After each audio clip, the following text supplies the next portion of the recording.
Hello, everyone. Hello, hello, hello. I know we're on a few different platforms today. I've been trying to expand out and get to see all of you and bring more into the show. And thankfully, it's been working out. We came back onto Facebook, and Facebook's algorithm has been allowing me to have some fun and getting the show to be seen by everyone. So I don't want to hold anything. I want to get right to the show. So here we go. Welcome to True House Stories. I am Lenny Fontana coming out of New York City. And today we're going to spotlight into the Empire State itself, Manhattan, with some of the most iconic labels were Bore, dance music, hip hop, electro, and all. It was coming out when, as I said, Rome ruled the world. And this man is iconic, and what I say has platinum ears, not golden ears, platinum ears, because he'll hear a record one time and know right away. That's something that should be signed. That's something that should be put out, and knew how to work a record. He helped create a whole system that we all still work with today, behind Dance Music Report, behind one of the most iconic seminars that came to New York after Disco Forum, New Music Seminar. And as well, helped create a record label that broke so much fantastic talent. Okay. Speaking of which, from hip hop, house music, electro, and all, created the iconic label called Tommy Boy Records.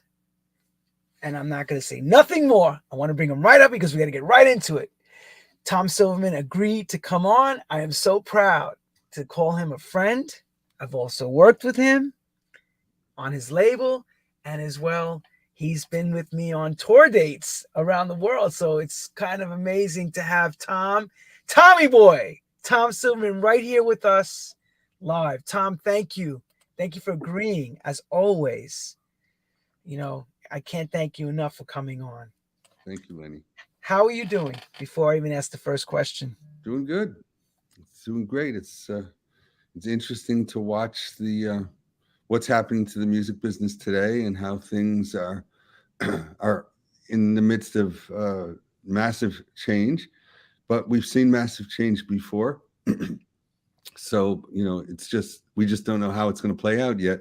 So it'll be fun to watch. So Oh, I'm you're not sort of watching a little from the sidelines to see what's next because there's so many variables right now.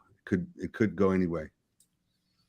and no fear. You can't have any fear in this game. You have to just get in it, and I'm playing it still. It's like gambling. It's a different machine now, and you have to put aside all your analog mentality, as I call it, to deal with this digital way of life in a whole between social media, mixing the social media with the releases, because it's lifestyle brand more so than just the music, you know?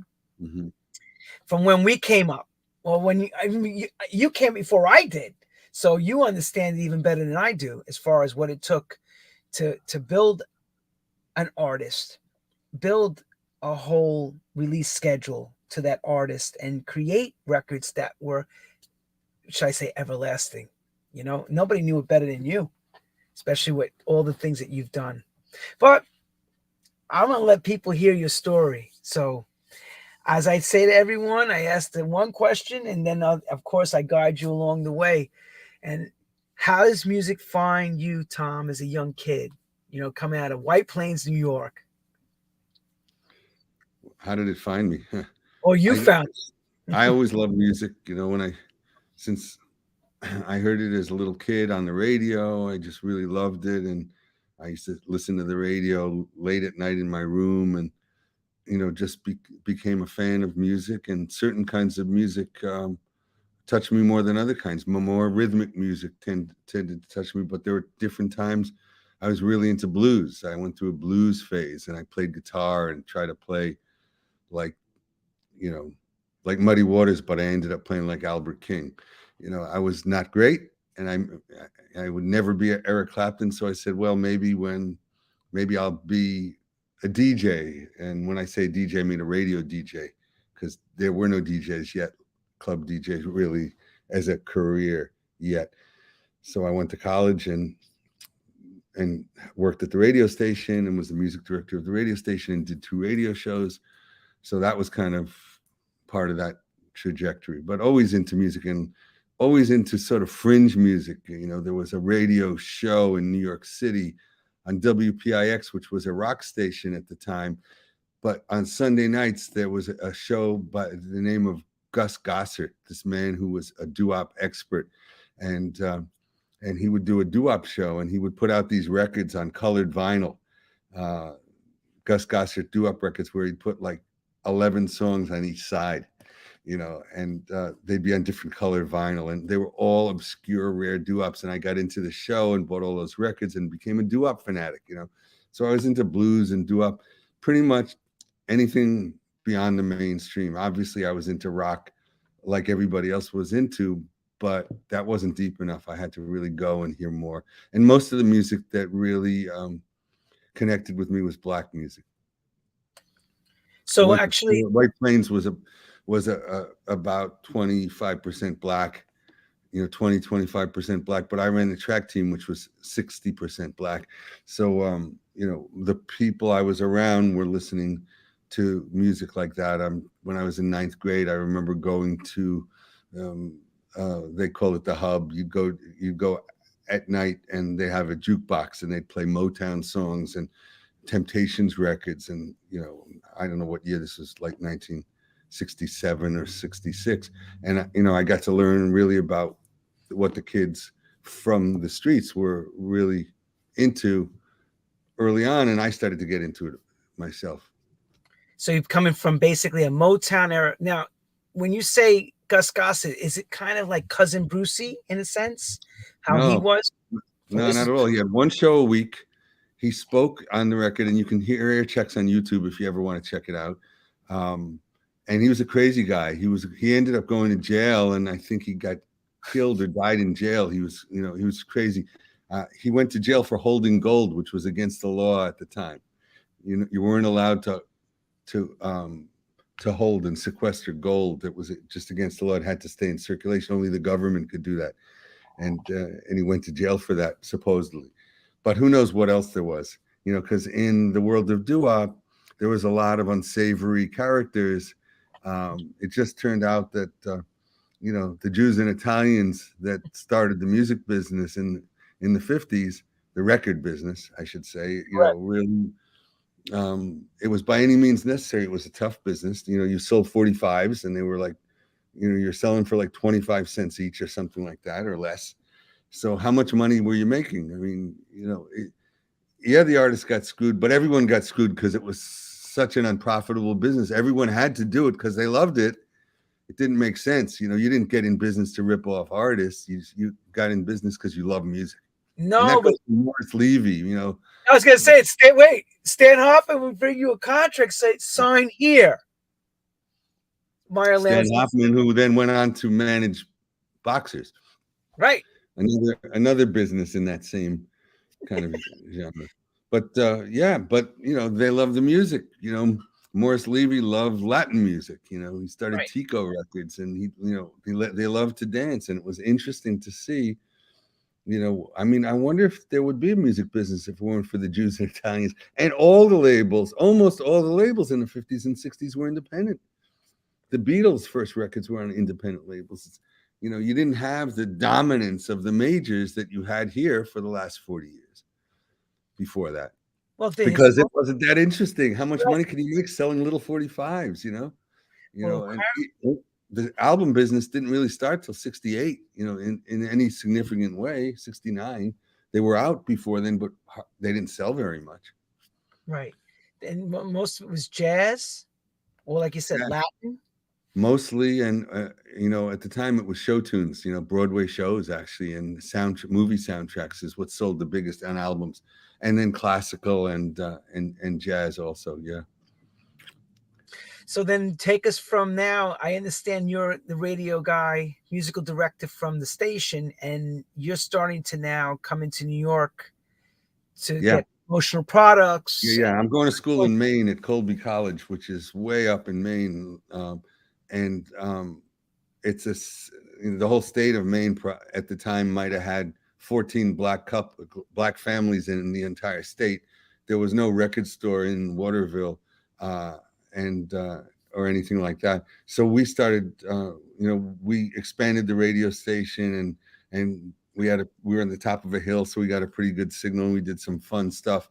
But I did a dance music radio show there, a party show on Friday nights, and then I did a doo-wop and oldies show on Sunday nights. Both things that nobody really appreciated there, because it was a very small audience. The school only had 1,600 people, on the campus, but the signal reached into town, and it was a great place to experiment with new things without getting into a lot of trouble.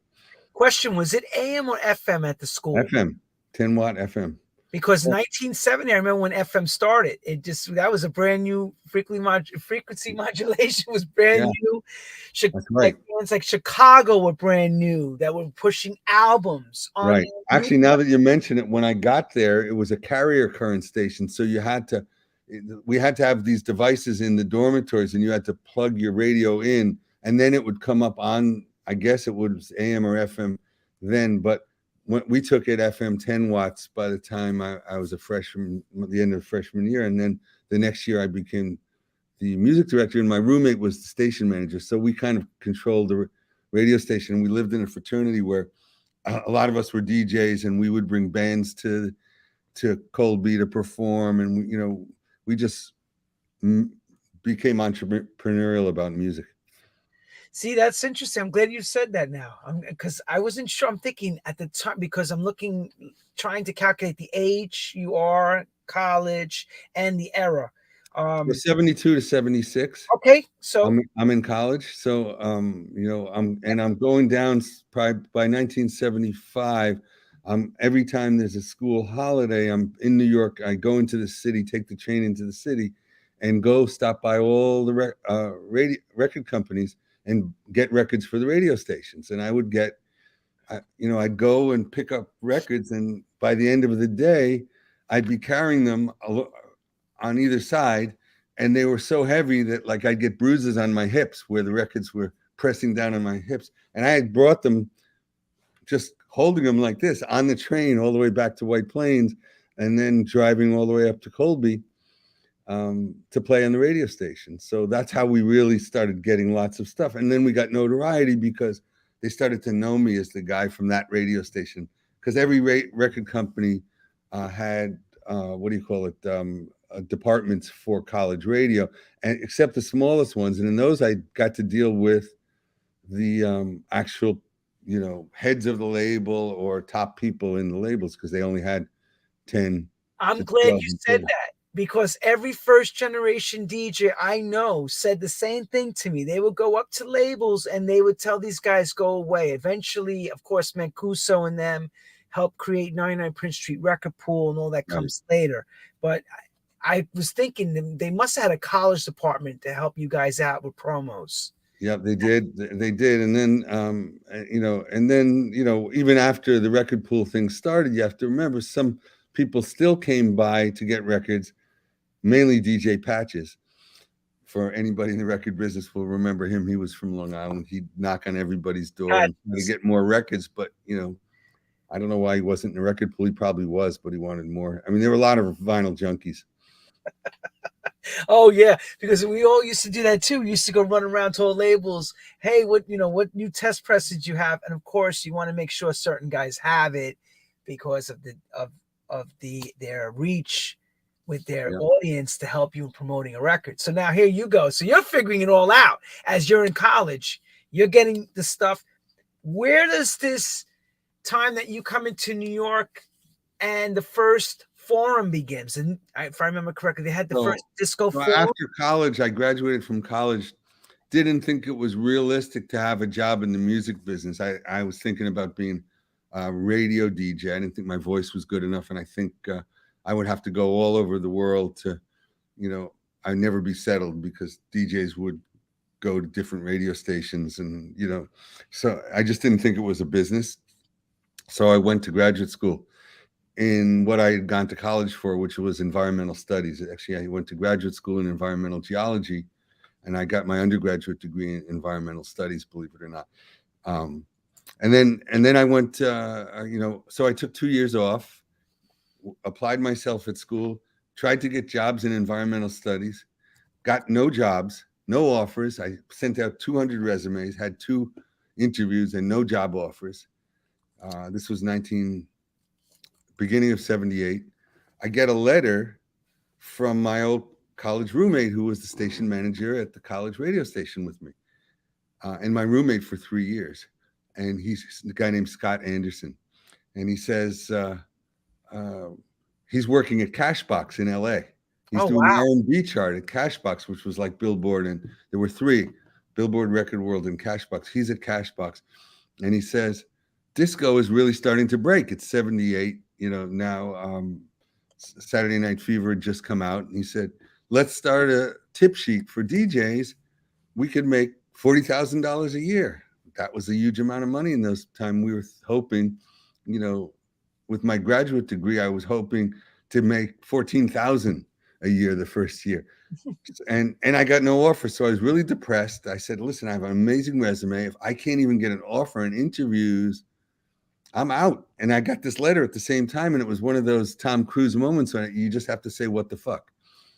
And I said, that's it. I'm doing it. And I said, let's go. And we planned it. I moved to New York. I have no business experience.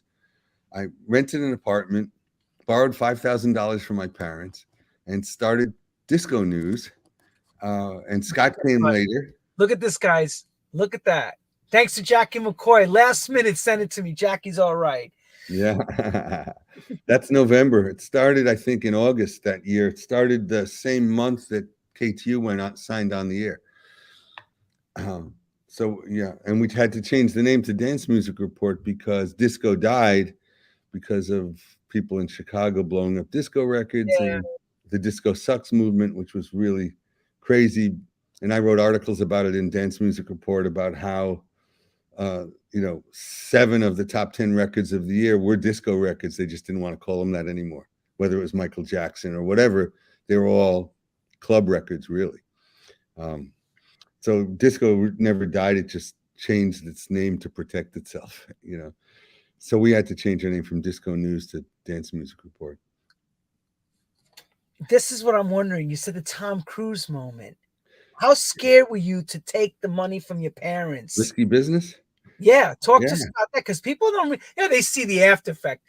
Tom Silverman did all this. What about that moment, that Thomas Edison moment? You're creating something. What's that like? So listen, I didn't go into this with no experience. So when I was running, so first I ran Dance Music Report, and everyone says, you crazy, why are you doing that? But pretty soon the DJ movement started to rise, and we started in North America, and we had DJs report to us. We had sort of reps all around the world, different people in all of the major cities in North America. Every important disco store where DJs bought their records would report to us. All of the radio stations, as they came on the air, I would talk to those guys. So I talked to the music directors, and they'd give me the new playlist for the week, and we post the new ads, all kinds of things. Imports, we'd identify we talked to the people who were importers, because imports in disco was really important at the time, and who's importing what. All of this stuff, we would give information. And of course, everything was vinyl, 12 inches really at the time that people were playing, and they needed to know what to play. They also needed to know how to play it. And we gave the beats per minute for every record. And on our chart on the top 80, if you hold that up, you show that again in the center, there's where it shows the top 80.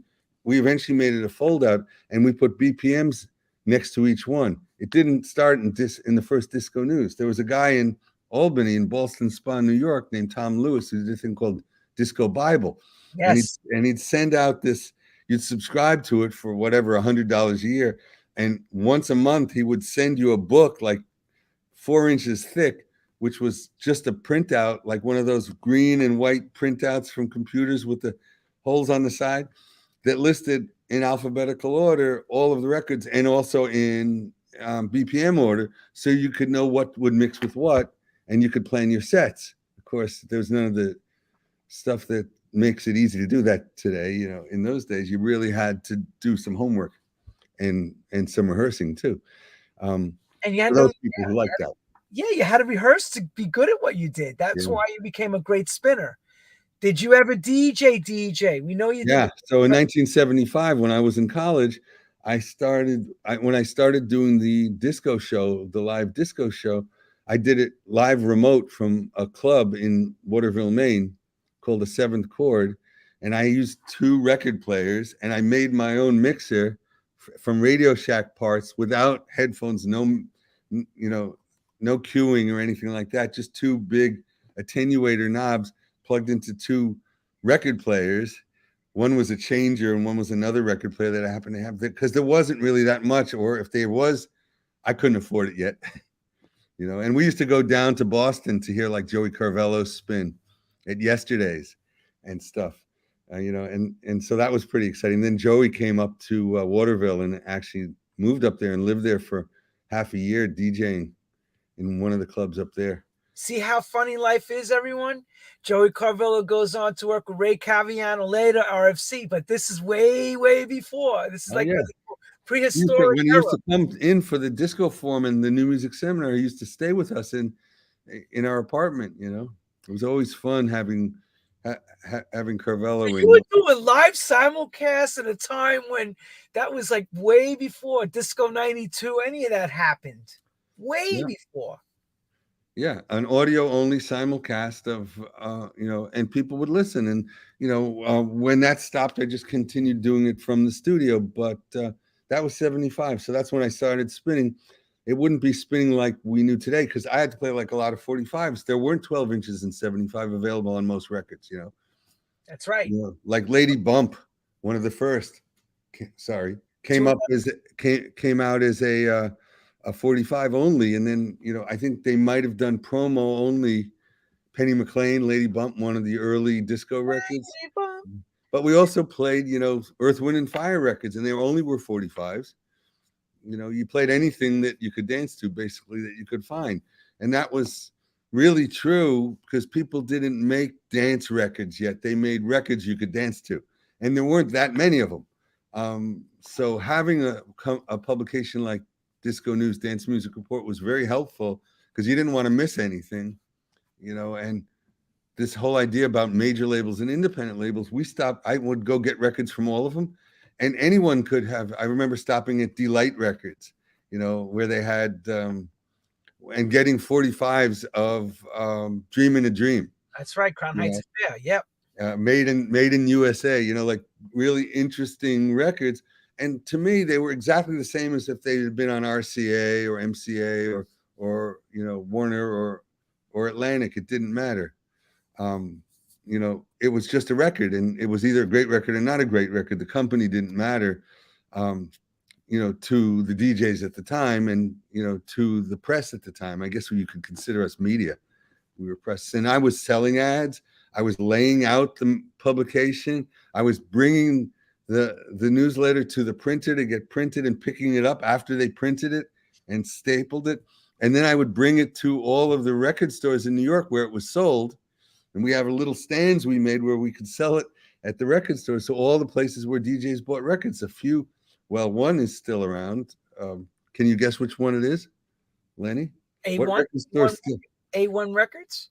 No, that wasn't around back then. Oh, you talk about from Bleecker Bob's is gone. No, where the DJs buy records, and still you can buy DJ equipment there. Oh, Rock and Soul. Of course, Rock and Soul. Oh, of course. Oh, yeah. I had to think for a minute when you said DJ equipment. Yeah, Rock and Soul. Like the oldest record store existing.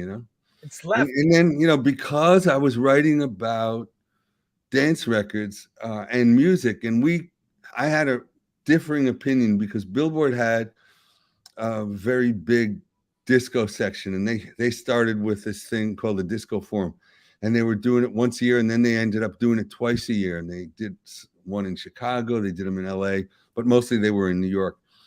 And there was a guy who was sort of one of the top editors at Billboard, who was sort of behind this whole thing.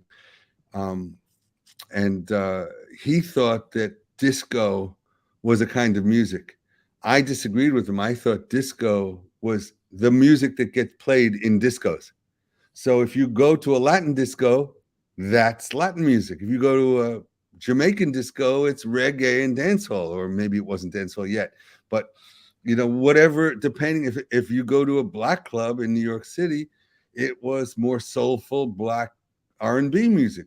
If you went to a rock club, it was rock music that you could dance to. But they were all played in the disco. So in Disco News, we reported on all of them.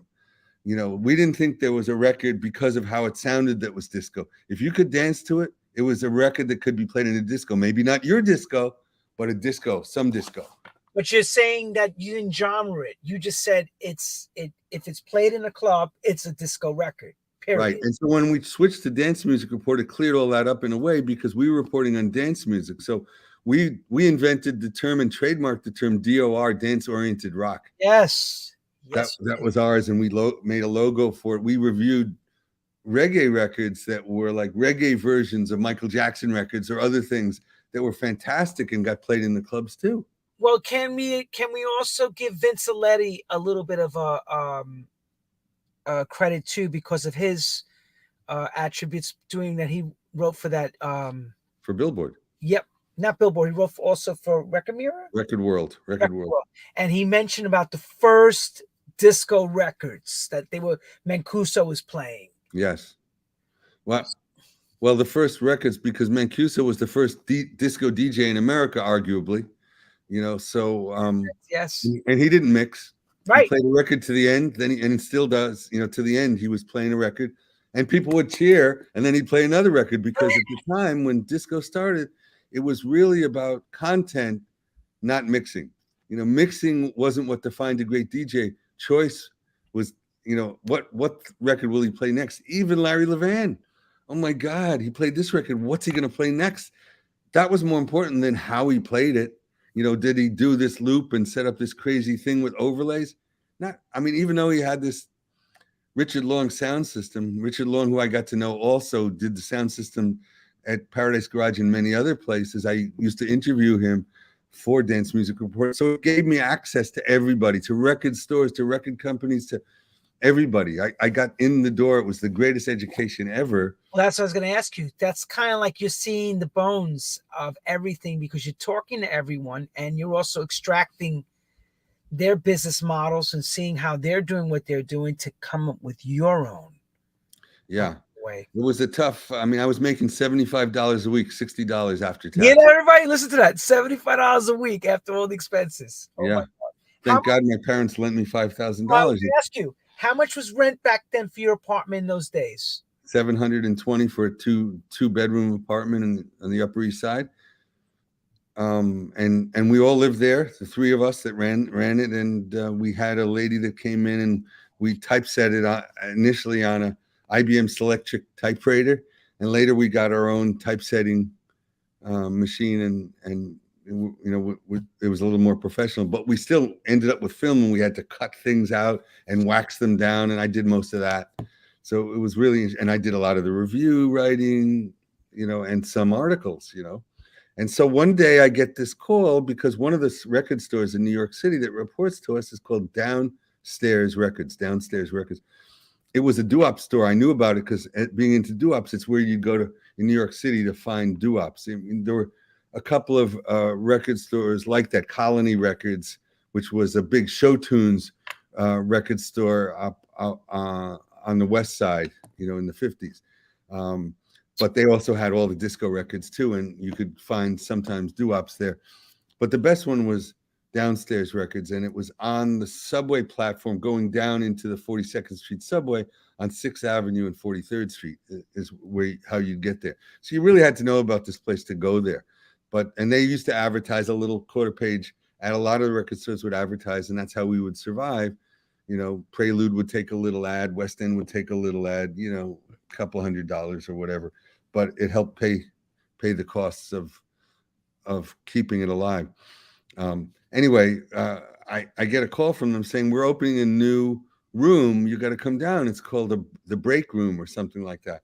And I go down there, and it's a separate room that's maybe 8 foot by 10 or 10 foot by 10, small, like a walk-in closet practically, with a table in front, records on the wall behind, and a guy that's selling records. But the records on the wall are like Scorpio by Dennis Coffey, Kraftwerk, the Eagles, the Long Run album, Mm-hmm. the Monkees, all kinds of weird things. I'm saying, what are these records? And then there's a line 10 deep of young black kids in their teens lined up to buy these records. And they're buying 2 copies of each one. And I said, how do you know what to buy? And they Right. said, we buy what Afrika Bambaattaa plays. I said, Afrika Bambaattaa? Who's that? Yeah.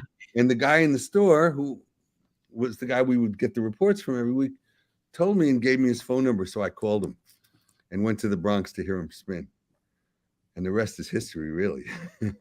But during this period of time, I always knew I wanted to start a record company. So in 1979, Rapper's Delight comes out, and it was a mind fuck, really, in the music business, because it was so massive and it changed everything, and everybody learned every word, and it was long. It was a long record, and everybody knew it, and we played it over and over and over again.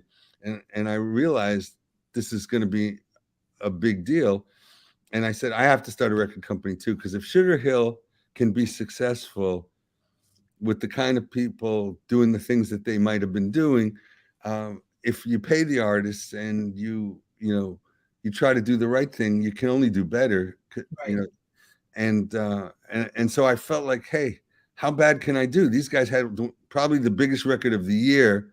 Had they paid off the right people, would have been the biggest record of the year in 1979, or at least in the top 5. It didn't even probably go in the top 20 because they didn't pay off the right people, but that's the way Billboard was in those days. So I started learning about business. I took a course. I went to the School for Entrepreneurs, and I learned about entrepreneurship. Okay. Then I started working for Mike Wilkinson. There was another company called DiscoNet that did disco remixes for DJs, but they were really re-edits. They never got the tapes, but they took the record, and they had a couple of DJs who would go into the studio and cut the tape and cut them up and edit them into something new. And people would subscribe and get these mixes for all whatever the big records were that were coming out.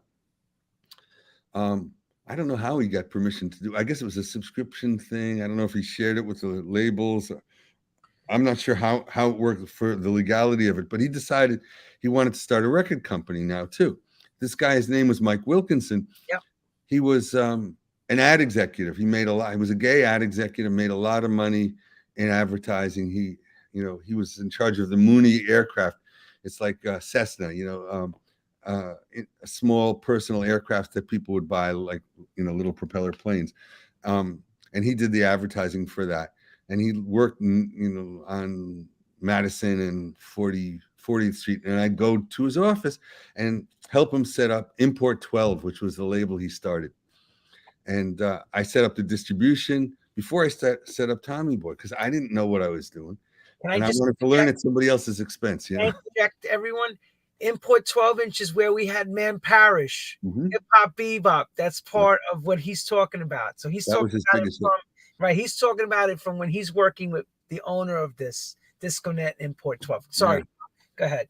Correct. So Mike Wilkinson, yeah. So Mike Wilkinson, good friend. And I said, let me come up and I'll help you set the label up. And I just called people. I called the distributors. I set up distribution deals. I figured out what the amount was. I learned everything about how you get paid or don't get paid, and pressing, where do you press records and all that stuff. So I could do it myself when I'm ready to go. I knew I was going to be ready to go.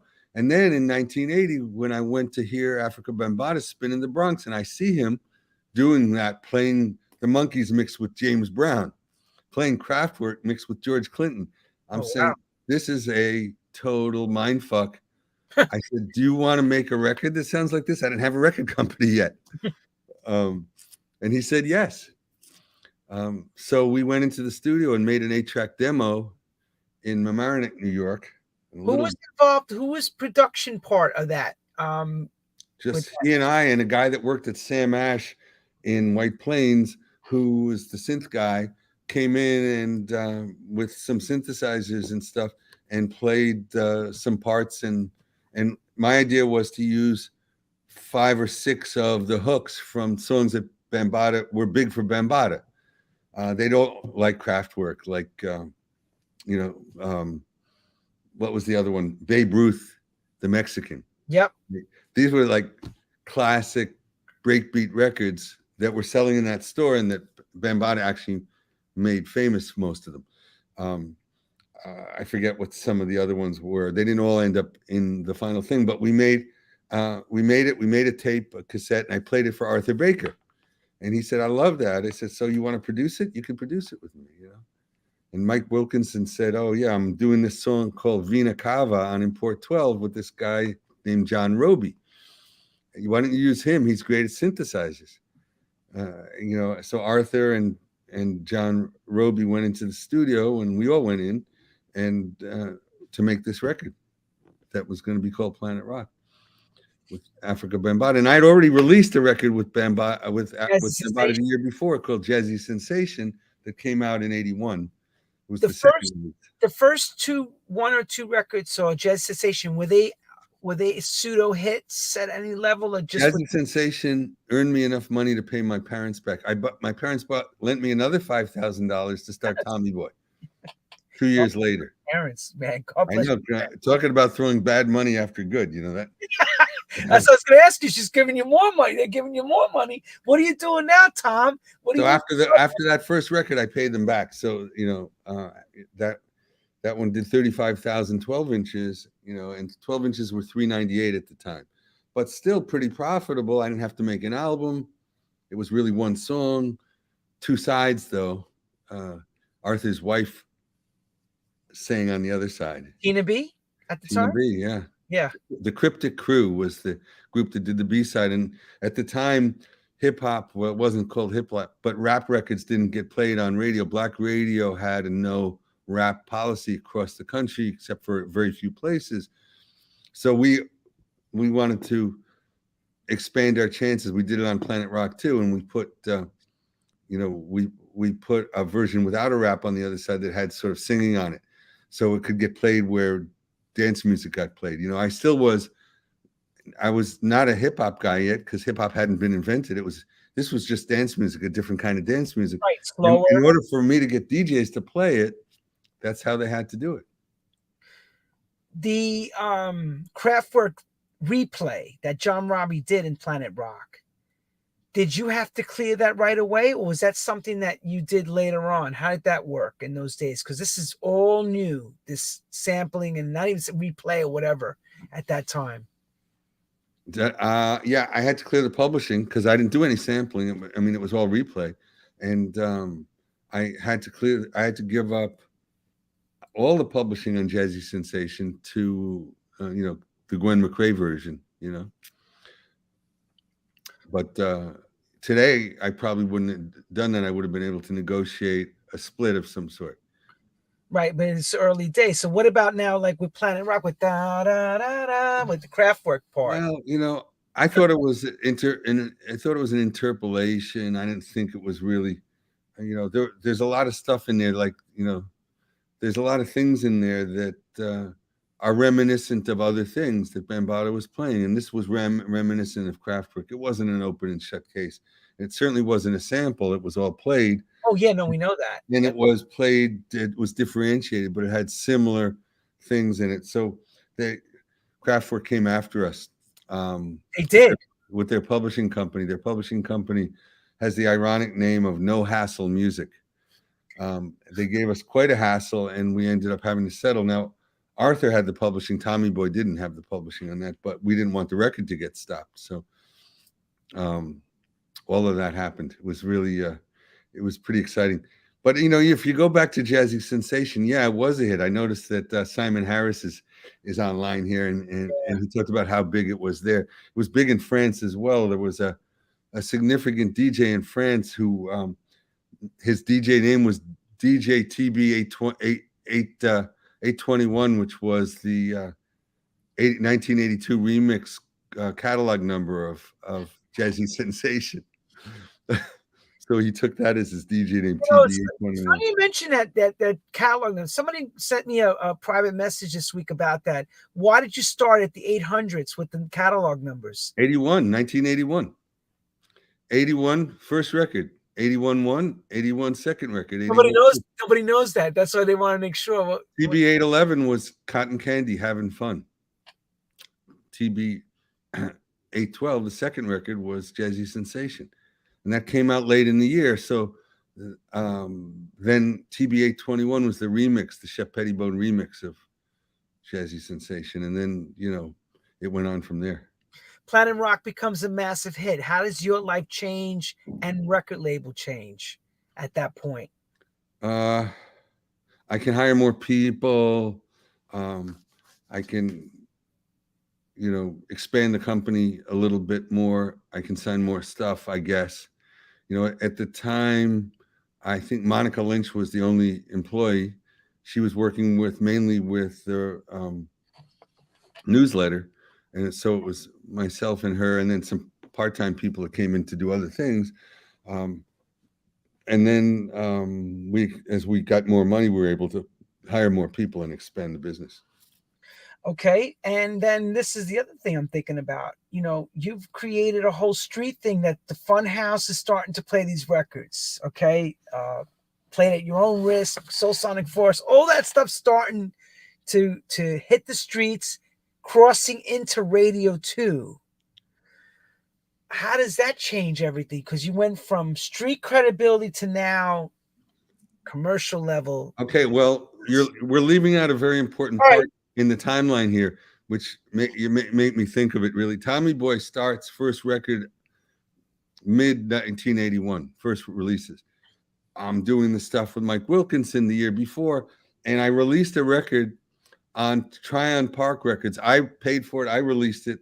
There was another guy who had a label called Tryon Park Records. I used his name and logo and put the record out on that because in case I wouldn't be successful, which I wasn't, I didn't want it to hurt me. It was like a test run before I started Tommy Boy. It was called Let's Vote by Eric Nuri, who went on to be an A&R guy at Epic or Columbia.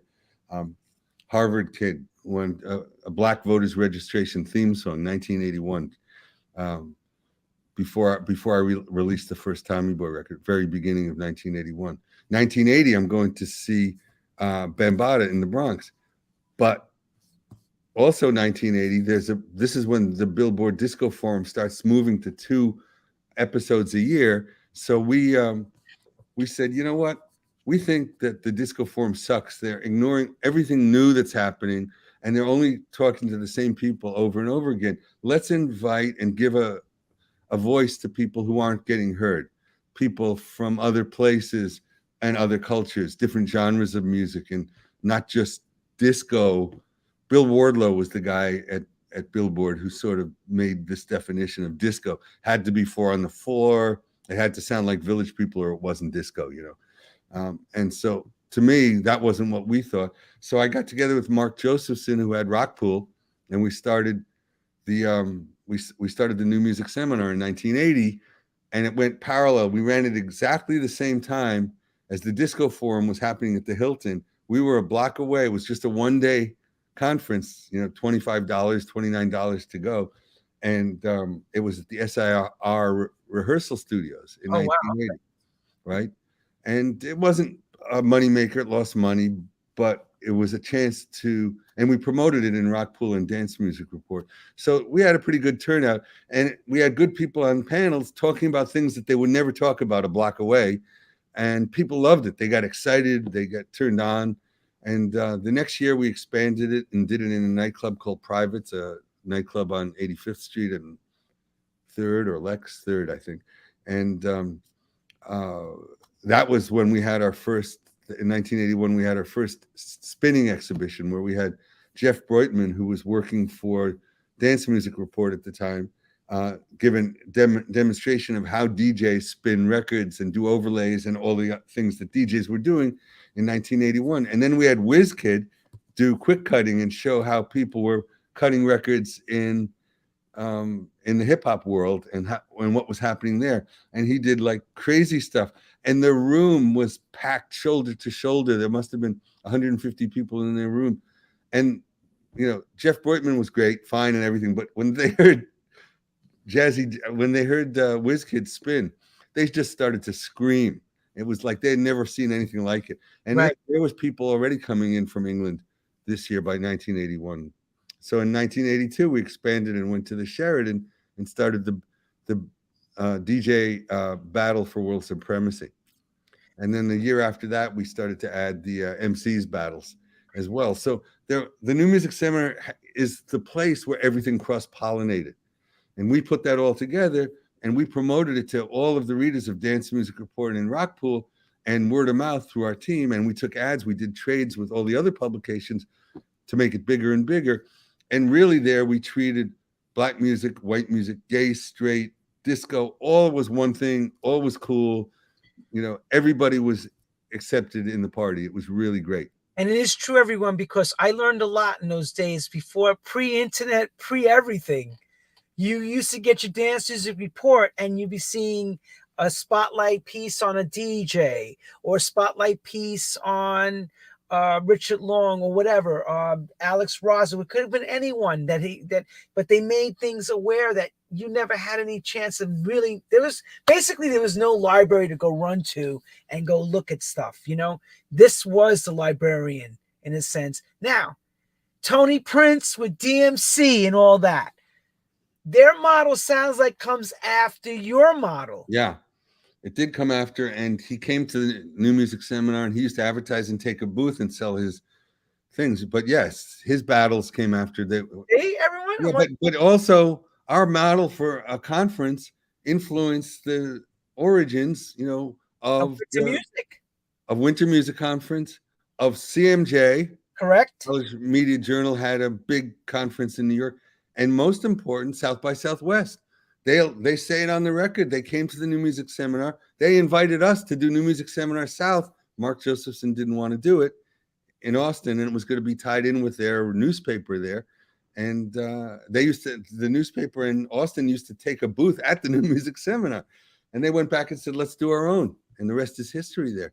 So the New Music Seminar was a groundbreaking concept that was a hit record. It just exploded like wildfire, and everybody still today, if you go to any conference in the music industry, it's modeled after the original New Music Seminar. Anybody who went during the 80s to the New Music Seminar, they'll never forget it. It was incredible. You meet people from all over the world. There was interesting people doing different things. People got, met people, started businesses with them, met future wives or husbands there. Everything happened there. It was just, people said, let's go into something with an open mind and meet people and learn things. And they did. I mean, I tried to do it again. I did it again in 2009 through 2014. And I have to say, it's disappointing. I went to the Mondo conference in Brooklyn last month. And, it's just hard. People in this age think they can get all their information from Instagram and YouTube, and that personal meeting people isn't important. And I think it's really sad. I think there's so much to be gained from the intermingling of people face to face that can't happen online. It can't happen with Zoom. It's not the same. I know, it sucks. And also, like there was more sex, which is really more difficult. Yeah, well, that was a lot. Yeah, that was the commiserating of meeting everybody and hanging out. And I always felt that's why the British came. It's the truth. You heard it, the truth from Tommy himself. You created a great business model, and it holds its test even to today. Yeah, we didn't create it as a business model, though. We created it as a solution to a problem. A business model for everyone else to copy. Having a newsletter, we could see all of dance music, DJs, record stores, radio stations, record pools. We talked to all of them. Yeah, Jackie McCloy would report from, LID DJ, the Long Island DJ I was Association. In Shore Shop Record Pool. Bobby Davis would report to you guys. Bobby Evil Davis. VIP Appizzaro. Yeah, we had so many. And Weinstein she was the one who was the only one who really didn't want to report. But all of the others, like what was the There was one even Ricketts, in Harlem. Bill Ricketts Record Pool in Jersey. Right. Yep. And there's one in Pittsburgh, Brian Harkins. And, I talked to all those guys. So they would, if anything was happening, I knew about it. I really I learned so much and I knew what was happening. So I felt comfortable releasing music because I knew where it would go, if it would go, and I could find out quick if it would go, and I could run ads for free in the publication. And, I knew what we had to do. Simon Harris is mentioning the revolving bar at the Marriott. They had this rotating bar that would go around. We used to call it the vomitorium or the rotovom. Yes. Because if you sat there for an hour, you'd go all the way around 360 degrees. But here's the thing now. As Tommy Boy 81, 82, are you still involved with the DMR, or did you hand that off to them? No. That stopped decades ago. But I have all of the published issues. I have copies of every issue, and I've digitized them so I can as searchable PDFs only in the last year and a half. So I can now find anything we wrote about because it's a compendium of information about that era of the 80s and 90s. That was the most critical era to dance music, arguably in history. And, we wrote about everything. So if I wanted to look up a word or a producer or a songwriter's name or whatever, I label what I could find out every time it was ever mentioned in Dance Music Report and read about it. Because I remember interviewing people like Kool Herc when I wanted to write about hip hop and what is hip hop in Dance Music Report, and how it got its origins, and talking to Bambaattaa and talking to Kool Herc about the Bronx and how important it was. And really, people who played in white clubs don't really understand because they have a different experience. The Black experience was totally different. The Latin experience was different. The gay experience was different. The gay clubs liked 130 beat per minute music. The Black clubs liked 80 beat per minute music, and then somewhere in between was everyone else. So it's interesting. And, certain clubs like Four on the Floor, really sort of predictable disco. Others wanted more funk. So how important to you was the Paradise Garage in a variable of a record that was played there, opposed to the microcosm New York City in that room? Well, probably the most important because it had more influence, but than any other club for me. I mean, first of all, it was huge. It was gay Black club, so so a gay club is not. A gay Black club and a gay white club played totally different music. Totally. And, there were white people. Bobby Shaw would always be in the booth. Yes. And we would just sit there, watch Larry Levan play, and wondering what he's going to play next. And he would play records from South Shore Commission, Free Man, or something like that. Records that most people didn't know about. Records that came from pre-'78 that I used to collect before I started Dance Music Report. The ones I always beg Joey Carvello to spin instead of the hits he usually spins because he's always likes to get a cheap, fat, full dance floor. Here we go like this to you right now. Come on! No, come on. Play something a little bit more interesting and obscure. Come on! Play the Philly Devotions. Do something different. Yes. And of course, I know Will Milton wrote Danceteria played another big role, because again, in New York, that's for you as a record label guy. You must be running around now with these promos and breaking records. And right away, as we all know, a DJ starts to play a record, instant gratification, yes or no, that you have something that's going to work. Certain places could tell you that. It depended on their crowd. It wasn't even always true at Paradise Garage. You all heard the story about Tana Gardner when he played Heartbeat. He played it 3 times in a row. Nobody would dance. He didn't care. People were lying on the dance floor, and he kept playing it until people started to dance. He broke the record. The other thing was that Frankie Crocker from BLS would come to the garage and listen and find out about music there and put it right on the radio because he could see it exposed, and he realized he had to be in touch with what was happening on the street. And seeing a reaction in a club to a record that had never been played before, or maybe only been played once or twice before, and see it pack the dance floor, it's such an exhilarating feeling. It's really why I got in the music business. You put a record out, and to see something explode, in 30, 60 seconds, wow, just amazing. How important was Frankie Crocker's show in New York with you having music coming out on your label to getting it played? Oh, really important. I mean, he must have raked in hundreds of thousands in payola a year, definitely. I mean, it was great. I mean, I heard all kinds of stories about, people entertaining him. In fact, one of the great stories is Mel, the guy. There were two owners of West End Records, and West End was arguably one of the first disco labels, dance music labels, because he also was an owner of Paradise Garage, and Frankie Crocker would call and say, "Mel, I feel like some fried chicken. Could you bring me some fried chicken?" The owner of the label would go get him fried chicken and bring it to him in the radio station. Another story, Frankie Crocker goes to meet him. We're at the 3-star Michelin restaurant in St. Paul de Vence, Le Moulin du Mougin. Frankie Crocker is going with the guys from Sleeping Bag Records. Will Sokoloff? Well, Will Sokoloff was there, and his partner at the time. And Frankie Crocker, it's already going to be, in those days, still going to be $300 a person for dinner. Right. But they let Frankie Crocker order the wine. And when it was done, he ordered a second bottle, $5,000 a bottle. This is when $5,000 is $25,000 today. So that tells you that's Frankie Crocker. Oh, that's Frankie Crocker. I hope they got a lot of records played after that. That's all I can say.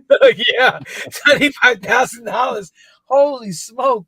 I think I would have had a conniption. Can you imagine doing that now? Because when you talk about Meadham, how expensive the drinks used to be when you would all buy that's crazy. Yep. But no, Frankie Crocker though would do the same thing as Larry Levan. He'd play like a Calypso record by Mighty Sparrow, and he'd play it twice in a row. He'd play it all the way to the end, and then he'd play it again because he thought it was so important, that people hear. And he'd break records like nobody breaks records, I wish it was like that now. Well, that's right. So what you're asking for is payola to come back, because actually payola made it possible, for West End to get records played and Tommy Boy for that matter, that we wouldn't have gotten. Salso too, for that matter. All the labels. Roulette, Prelude. Look how many hit records Marvin Schlacht and them had. Yep. Well, everyone, we're going to have to call it because Tom has to go. I was already warned. He's got to roll. Yeah, let me just see. I'm going to just look at the comments. I want to cry because Tom Silverman is a plethora of info, and people are probably shocked to hear all this wonderful. I know it's way too much to fit into 1 hour, but I think going over an hour is asking too much of people, especially my 92-year-old mom. Considering she lent me $5,000 twice and paid for college and graduate school, which I didn't end up using, I got to go take her to dinner tonight. He should have been a doctor by this point. Jackie, everyone's thanking you, Tom. You please come back again. And I think we're just, Mel Sharon. Yeah, I mean, there's so many things to talk about. There's so many stories. We haven't even scratched the surface. The New Music Seminar, Dance Music Report, and Tommy Boy. There's a lot to talk about. A lot of fun things and weanings.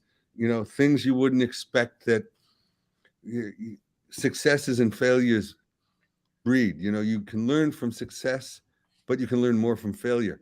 And you can learn also from the failure of others. Can I just ask one major question before you go? What was the most successful record on Tommy Boy for you? Well, fiscally successful was definitely Coolio, Gangster's Paradise, who just passed. I was just at his funeral a few weeks ago. It's been a tough year. Shock G died this year too. It's been a tough year. G, right? Shock G. Shock G. I'm sorry, Shock G. Yeah. Holy smoke. Thank you, everyone, for But tuning in. lots more to talk about. Lots of stories, lots of things to say. And, do you archive the show, Lenny? Yes, we have it. As everybody knows, it goes up on YouTube tomorrow, podcast on Apple Music, Okay. iHeartRadio, and all. You'll have it all. And you got to come back, Tom, again for the part 2, and give us more than an hour, please. Let's ask everybody who's listening now to ask what they want me to talk about. And Jesus, I Tom, don't care how controversial. I'll do a whole thing on payola if you want. I don't care. It doesn't we matter. want everything. They want everything from you because you're like, you're like a college professor here. You're telling us. I mean, it depends. The people who are listening should be the ones who get to choose what we talk about. Oh, right? I'm going to ask them. I'm going to say, you heard it when we put this up again, and I introduce Tom again for another story again.